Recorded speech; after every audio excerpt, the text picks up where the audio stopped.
After the Spanish Grand Prix, it looks as if Mercedes are finally back. They secured 2 podium spots, and while they're still some way off catching Red Bull, for the first time since the start of the 2022 season, the Silver Arrows look like one of the teams to beat. But why did it take so long, and what does the future now hold for Toto Wolff, Lewis Hamilton and George Russell? Mercedes hit a wall in 2022. After an unprecedented era of dominance, including a record 8 consecutive constructors' titles, Mercedes hit a wall in 2022. That year saw the introduction of sweeping new regulations, which essentially asked teams' designers to create an entirely new way of designing a car. The sport wanted closer racing, so took a particular focus on how air travels through the car and out the other end, and as a result, the 2022 cars look a lot different to their 2021 predecessors.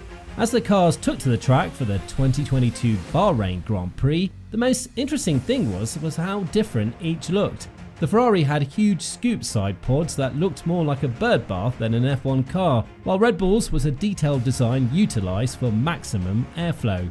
But there was none that was more surprising than that of Mercedes. When the covers were unveiled on the W13, the whole world thought the team at Brackley had done it again.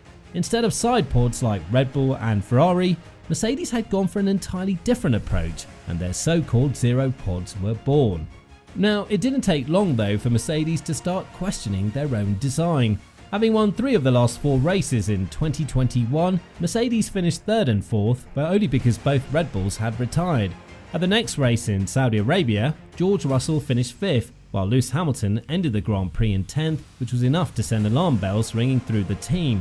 It was a pattern that would continue throughout the season, as the cost cap prevented them from designing a whole new car. With the 2022 campaign all but written off, Mercedes switched focus to 2023, but it would be the race in Brazil that would actually set them back further. What took them so long? Why didn't these upgrades come sooner? Well, if you would have offered a race win to anyone associated with Mercedes at the start of the 2022 season, they would have snapped your hand off, but their victory in Sao Paulo turned into a curse in disguise. Mercedes were in a tug of war with themselves.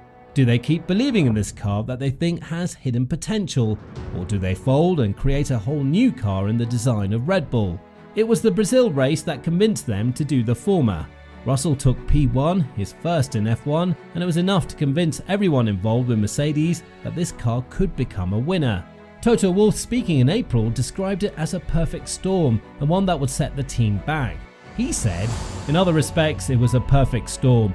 Having improved performance made us believe we were on the right track. The trend was positive and convinced us that the basic concept was right, just the perfect storm." So when the 2023 car was unveiled again in Bahrain, there were a few question marks as to why Mercedes had continued with such a similar design. But soon enough, the Silver Arrows realised the errors of their ways. They finished 5th and 7th, a worse performance than last year, and it appears that was the final nail in the zero pod concept. A year of frustration was also beginning to show in the team, and perhaps the most important voice was, for the first time, beginning to hit out at his own team. Lewis Hamilton said, "Last year I told him the issues that are with the car. Like, I've driven so many cars in my life, so I know what a car needs, I know what a car doesn't need. And I think it's really about accountability. It's about owning up and saying, yeah, you know what, we didn't listen to you, it's not where it needs to be, and we've got to work. We've got to look into the balance through the corners, look at all the weak points and just huddle up as a team, and that's what we do. We're still multi-world champions, you know. It's just they haven't got it right this time. They didn't get it right last year, but that doesn't mean we can't get it right moving forward." After Bahrain, Mercedes pulled the plug and began working on Operation B-Spec car. There were rumours such a concept had already been designed in the back rooms of Brackley, but the team set a date of Imola for the new car to be unveiled. Wolff was coy as to what exactly to expect, revealing only that the layout would change, but even his plans were disrupted after the race in Italy was cancelled. That meant instead Monaco would be the stage for the world to see what Mercedes had been working on. Monaco gives the first glimpse of the new W14. No team would have chosen a tricky street circuit like Monaco to unveil a new car, but it was what Mercedes were forced to do so when the F1 circus arrived in Monte Carlo. The whole world was watching the Silver Arrows garage. What they and the millions watching back home would see was an almost entirely different Mercedes car. Gone were the zero pods, with Red Bull style ones in their place. The wings had changed and the floor had been redesigned, meaning Mercedes' season can almost be classified as before Monaco and after it. While it was never likely Monaco would be a total fix for Mercedes, after all it's a track they struggled on even during their dominant years, it did at least gather some vital data for the next circuit in Spain. Huge improvements in Spain. While Monaco can be written off, the true test of Mercedes' major upgrades would come in Barcelona, but early on it looked like it would be more disappointment. Speaking after finishing outside of the top 10 in second practice, Hamilton predicted that he would not even get into Q3 come qualifying. He said, "The car feels okay, we're fighting hard as we can. I would say it was a difficult day one. From the pace that I had today, it's a struggle for me currently to get into the top 10 in qualifying. Hopefully we'll do some changes overnight."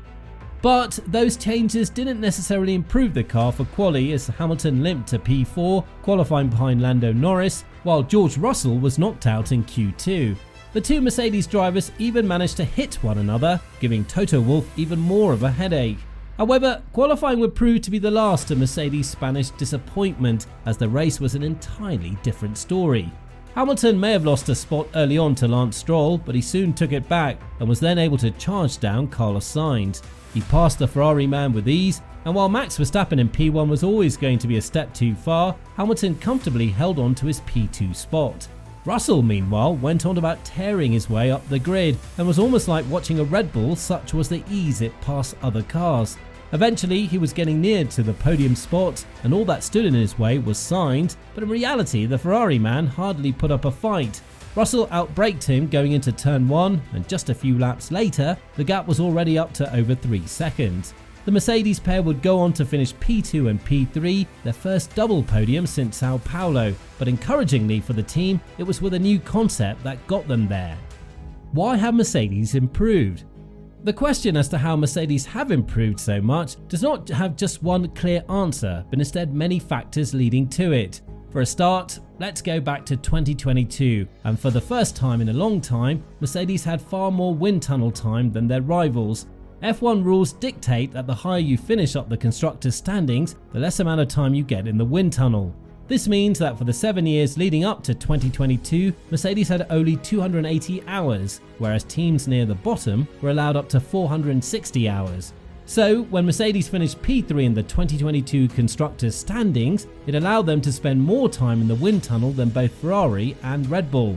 This suggests how Mercedes were able to develop a B-spec car and deploy it within a short amount of time, especially in a cost cap era. The second factor in their team revival is staff. When you think of the names associated with Mercedes' success in the late 2010s, the one that is often forgotten is that of James Allison. The 55-year-old British designer and engineer joined the Silver Arrows as technical director in 2017, having spent the previous few years at Ferrari. Under his guidance, Mercedes designed one of the most dominant cars in F1 history, the W11. It won all but 4 races in the 2020 season, which was the last time that Mercedes enjoyed such a healthy lead at the top of the F1 summit. But things changed in April 2021 when Allison took a step back from the F1 grid to become Chief Technical Officer of Mercedes as a whole. This meant he no longer had a direct influence on the design of the car, and it should come as no surprise then that the first car he didn't have an input in was the W13. In Allison's place came Mike Elliott, a long-time Mercedes employee who first started life as an aerodynamicist, but it seems like he was not best suited to this new role and the responsibility it demanded. Facing pressure from both within and without, Elliott proposed a job swap with Allison, which saw the former chief move back to his old role while Elliott moved away from the F1 operations. Whether it was a move of his own free will or one that Elliott made before Mercedes did, we'll never know, but already Allison's impact has been felt. The concept of a B-spec car would have been underway long before Allison returned in April, but he will no doubt have a crucial role in designing the final features that were unveiled in Monaco. Mercedes' work on the W14 is by no means complete, but with Allison, Lewis Hamilton and George Russell will be confident that they're in good hands.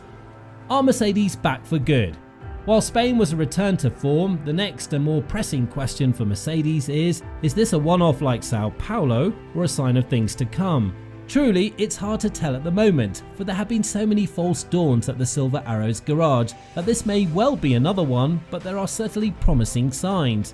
For a start, Mercedes' car looks a lot similar to the clearly winning formula of Red Bull, and although it may have hurt their pride, the team finally admitted their old design just wasn't working.